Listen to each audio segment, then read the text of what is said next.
Good morning students. This is lecture 30 under module 10. So, in today's lecture we will be solving some problems. So, based on electrodialysis and pervaporation. Now, as you know, we have discussed this in our few last lectures. So, I am just again repeating the summary of electrodialysis. So, as you know, in electrodialysis we need ion exchange membranes, either it is a cation exchange membrane or anion exchange membrane, or we have discussed what is bipolar membrane also. So, usually the thickness of this membrane which is doing the separation is not more than 500 micron, in the range of 100 to 500 micron. There is no pore sizes because mostly these are non-porous membranes. Driving force for electrodialysis is electrical potential difference, and the separation principle is Donan exclusion mechanism. This we have discussed. And membrane materials are usually cross-linked copolymers based on divinyl benzene with polystyrene or polyvinyl pyridine, copolymers of polytetrafluoroethylene or polysulfonyl fluoride vinyl ether. Applications is major application of electrodialysis is of course desalination of water. Also it has applications in food and pharmaceutical industries, separation of amino acids, production of salts. So, let us now see one or two or few problems based on electrodialysis, right. So, the first one, it has been asked to estimate the membrane area and electrical energy requirements for an electrodialysis process to reduce the salt. Here it is sodium chloride, content of 32,000 meter cube per day of water from 2500 milligrams per liter to 800 milligrams per liter with a 50% conversion. You can assume each membrane has a surface area of 0.5 meter square and each tag contains around 300 cell pairs. A reasonable current density is given, which is 12 milliamperes per centimeter square, and current efficiency is 0.8, or we can assume it to be 80%. Now, let us see how we can solve this problem. So, as you know that Faraday's constant, that is capital F, okay. So, which is nothing but 96,520 amps per equivalent, okay. And volumetric flow rate, that is volumetric flow rate of dilute,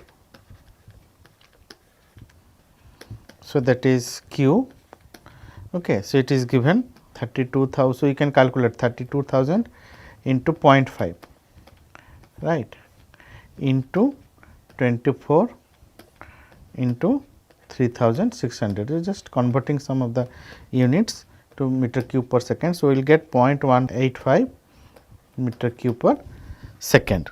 Then molecular weight of sodium chloride,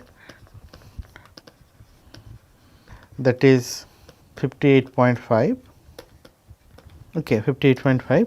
So, it is usually a better practice to write down the data which are given in the problem.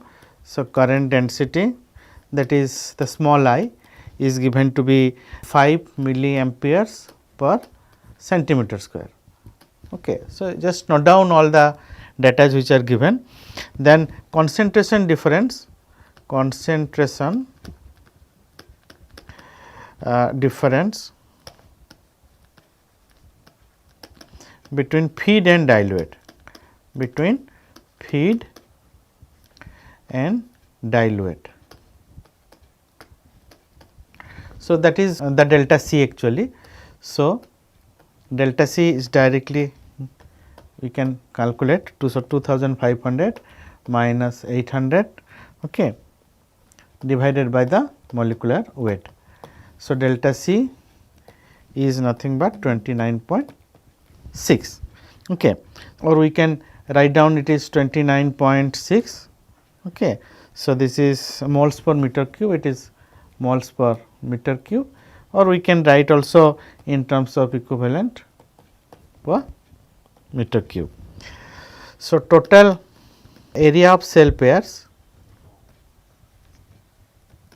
that is the equation AM actually which was discussed, okay, in electrodialysis class. AM equals to, so just substitute in that equation 1 into 96,520 into 0.185 into 29.6, all divided by 120 into 0.8. So, here area that you will get equals to 5405.22 meter cube. Then you have to calculate the electrical power and all. So, let us do that. So, each stack contains it is already given, each stack contain around 300 cell pairs, okay, contains around 300 cell pairs. Okay. So, total area will be okay, of 0.5 into 300, which is 150 meter square. So, number of stacks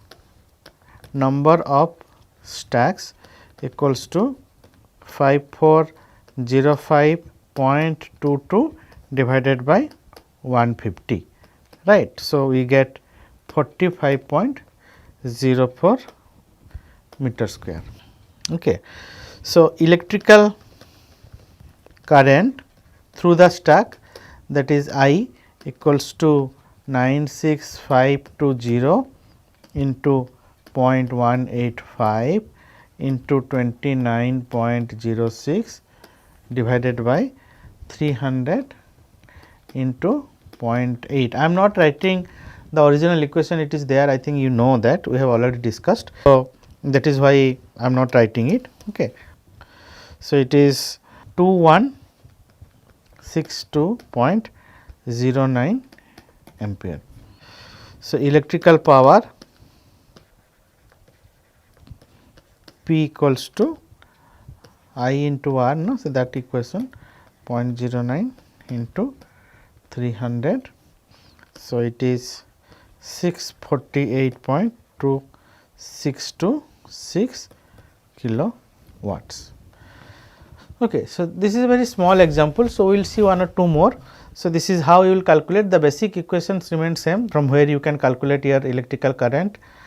So, from that once you calculate that, then you can calculate the power P equals to I into R. Okay. So, the next problem is an electrodialysis experiment is being carried out for desalting a solution containing KCl, potassium chloride. So, the volumetric flow rate of solution is 25 liters per minute, number of unit cells is 60, feed concentration is given to be 3.5 grams per liter and dilute concentration is 2.1 grams per liter. Current is measured to be 20.5 amperes and energy consumption is 6067 joules in 1 minute. Now, you have been asked to calculate the efficiency and the resistance per unit cell at CF. Basically, the electrical current needed to desalt a solution is directly proportional to the number of ions transport through the membrane, and that we can get it from the usual I equation. So, I am just writing once here. So, I equals to ZFQ, then CF minus C dial divided by zeta. Now, where F is your Faraday's constant. Okay. So, we just discussed that. Okay. So, constant. So, which is this 96,520 okay, equivalent amps per equivalent. Okay. So, Z is electrical valence, Q is volumetric flow rate and this zeta. So, this is your current utilization. So, the current utilization is directly related to the number of cells N in the stack and the efficiency of the utilization of current. So, we can write this zeta equals to, so this is eta S, eta W, eta M. So, where this small n is the number of stack, then these three eta S, eta W and eta M. So, they are the efficiency due to semi permeability of the membrane, water transport through the membrane and current less through the membrane. So, if you combine above these two equations, so you will get that electrical efficiency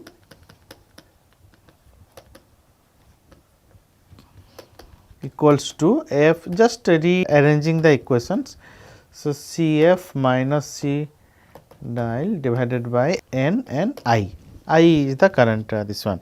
So, here given F equals to 96,500, okay, Q is given at 25 liters per minute, N is given 60, I is given 20.5 amps. Then Cf minus C nil, the concentration difference is 3.4 minus 2.1 divided by 74.5. So, this comes to 0.017 equivalent per liter. So, we can write electrical efficiency then. So, electrical efficiency equals to, just substitute these values, 96,500 into 25 by 60, okay, into 0.017. So, divided by 60 into 20.5. So, this comes to be 0.557. Okay. Now, assuming the cell resistance is inversely proportional. So, assuming the cell resistance to be inversely proportional to concentration,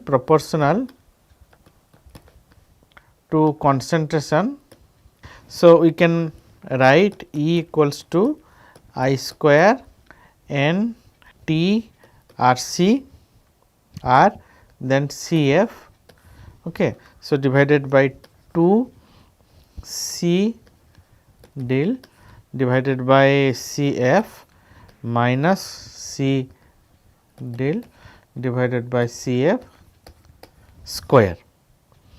Okay. So, on rearranging we will get R C F, okay, equals to e to the power of I square n t, then 2 C del by C F minus C del by C F square. So, please substitute these values. So, here R C F, okay, will be 60670 divided by 20.5 into 60 into 60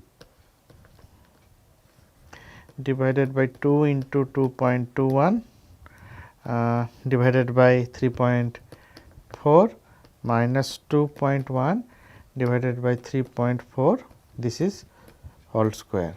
So, you calculate, it is 0.7018.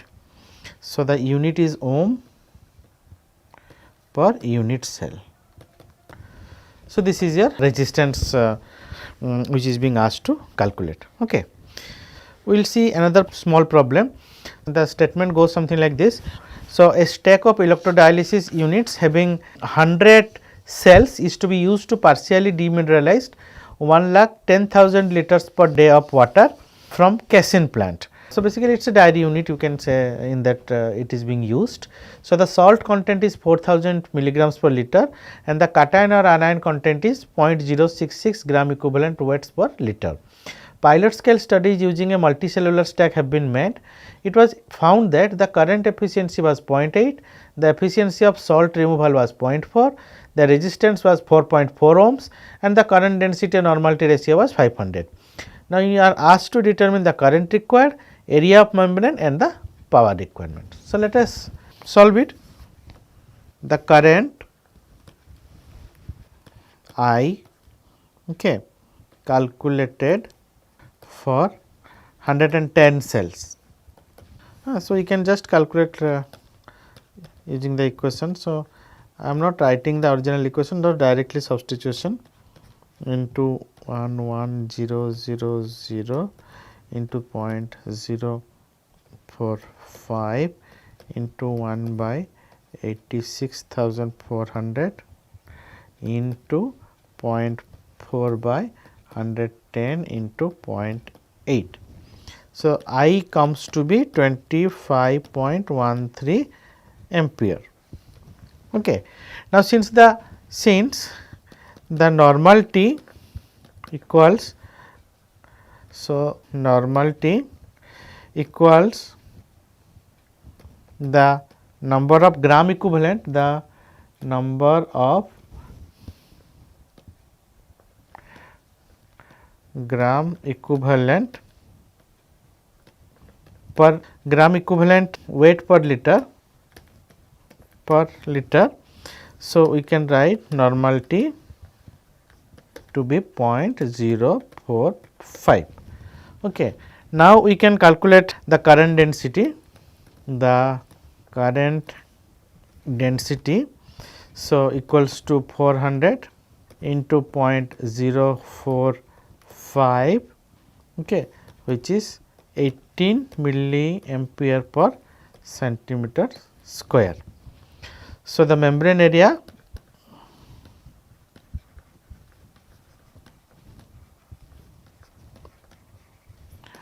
is 25.13, okay. So, divided by 18 into 1000. So, this is 1396.11 centimeter square, and then you have to calculate the power requirement. So, the power required, so that is R I square. So, 4.4 ohm and I is 25.13 square. So, it is 2.77 kilowatts power. So, this is how you will calculate and you will basically solve the electrodialysis problems. Okay. So, let us try to solve one pervaporation problems. So, though we do not have much pervaporation things. So, we will try to solve one problem. So, before we go into pervaporation, so let us just go through once again the summary of pervaporation. So, as I told you earlier, pervaporation names comes from the term permeate vaporization or evaporation. So, the permeate is getting vaporized thereby enhancing the rate of mass transfer. So, the different types of membranes that we use for pervaporation, they are usually composite membranes with elastomeric or glassy polymeric top layer, asymmetric structure basically. Thickness is usually 0.1 to few micron for the top layer. So, I am talking about the top layer thickness, as I told you many times that in case of a asymmetric membrane or a composite membrane, so the top layer thickness that determines the rate of separation. Okay. So, the thickness as less as possible, so that the resistance to flow by membrane or due to membrane will be less. So, there is no pore size because these are non-porous membranes. Driving force is nothing but your partial vapor pressure, or we can call activity difference also. Separation principle is your solution diffusion. So, membrane materials are elastomeric and glassy polymers. So, n number of applications are there. We have discussed few applications also. So, dehydration of organic components, removal of organic components like alcohols, aromatics, chlorinated hydrocarbons from water, polar and non-polar compounds such as alcohol aliphatics, alcohol aromatics, saturated and unsaturated like cyclohexane and benzene mixtures. Then separation of isomers such as C8 isomers, orthoxylene, metaxylene, paraxylene, then p-xylene, ethyl benzene and styrene, right. So, I have just listed one small problem. Okay. So, let me just read out the statement, then we will solve it. So, it is required to remove water from N-butanol using cellulose 2.5 acetate membrane. The feed is 90 mole percent N-butanol, feed is at 60 degree centigrade, selectivity at 42, flux is 0.15 pound per feet square hour, maximum permissible temperature drop is 35 degree centigrade. So, find out the cut fraction theta and the permeate and liquid mole fractions. If the flow rate is 100 lb per hour, find out the membrane area. So, given lambda V is 140.6 calorie per gram, lambda W is 9.84 kilocalorie per gram mole, Cp the specific heat of B is 45 degree centigrade is 0.654 calorie per gram degree centigrade, and Cpw at 45 degree centigrade again is 1.1 calorie per gram degree centigrade. So, let us now solve this problem. So, lambda B is 140.6 calorie per gram. Okay, so just converting 140.6 into 74.12 divided by 1000. Okay, so this is calorie per gram, this is then your kilocalorie per calorie, okay, then gram by gram mole. Okay. So, you will get 10.42 kilocalorie, okay, per gram mole.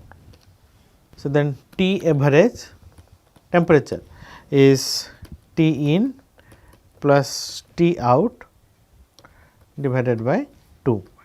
So, 60 plus 35 by 2 is 47.5 degree centigrade. Then here CPB, okay. So, it is given 0.654 calorie per gram degree centigrade. So, that will convert just like we converted the lambda b 0.654 into 74.12 divided by 1000. So, the units are calorie per gram degree centigrade, then kilocalorie per, this is calorie, then your gram per gram mole. So, you get 0.048 kilocalorie per gram degree centigrade. Okay, just converting into proper units. Similarly, CPW is 1.1 calorie per gram degree centigrade.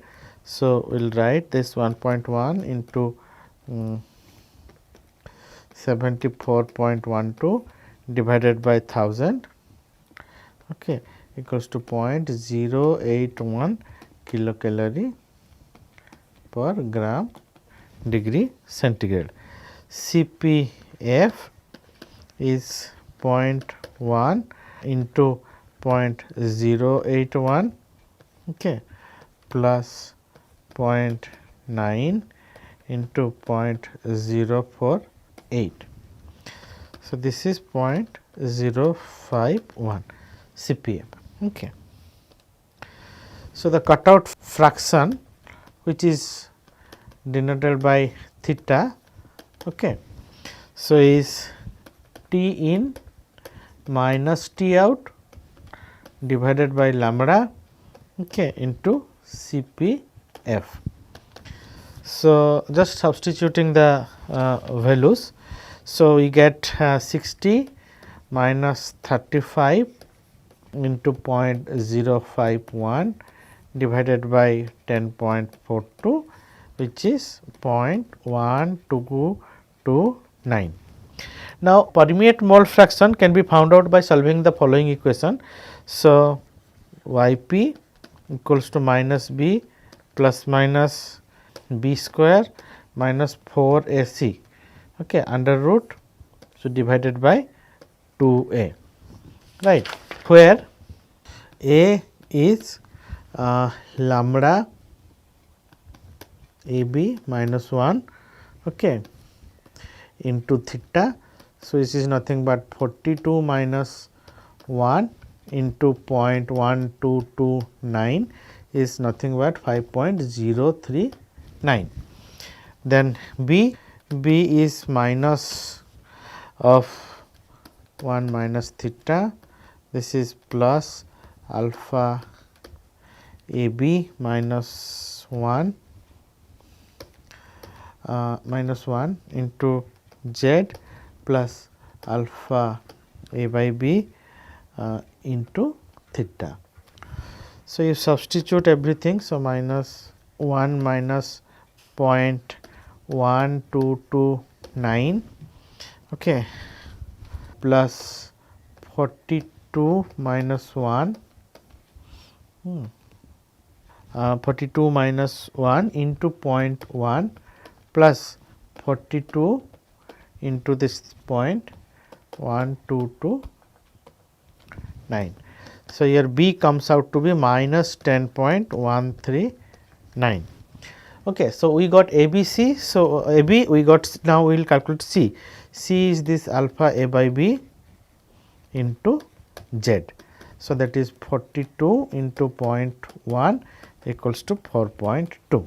So, you calculate your Y mole fraction. Okay. So, this is 10 point, I am not writing the equation again, it is being there. So, 10.139 plus minus 10.139 square minus 4 into 5.039 into 4.2. Okay. So, this is under root divided by 2 into 5.039. So, you get 0.583, that is the mole fraction of water, fraction of water. So, then your x w out will be z minus theta y p divided by 1 minus theta. So, you will get just substitute, I am not substituting here, 0.0323, then you have to calculate area. So, area equals to feed rate by flux, feed rate by flux. Okay. So, we will get 500 fine feet square. So, this is how you can solve the pervaporation problems. So, please go through all these things. In case you have any doubt, please do ask me. So, I will try to clarify either by replying by mail or during open session. So, the next module will be module 11. It will be on liquid membranes, gas separation and membrane distillation, the three most important and very highly attractive membrane based separations actually. Liquid membrane and distillations are being the new entrant, gas separation is being happening since decades of course. So, the first lecture we will discuss about liquid membranes. So, what are liquid membranes, how they can be prepared, mechanism and what is the mass transfer in liquid membrane, then different types of solvents, carriers and applications of liquid membrane. So, thank you very much. In case you have any doubt, please feel free to write to me at kmohanty@iitg.ac.in.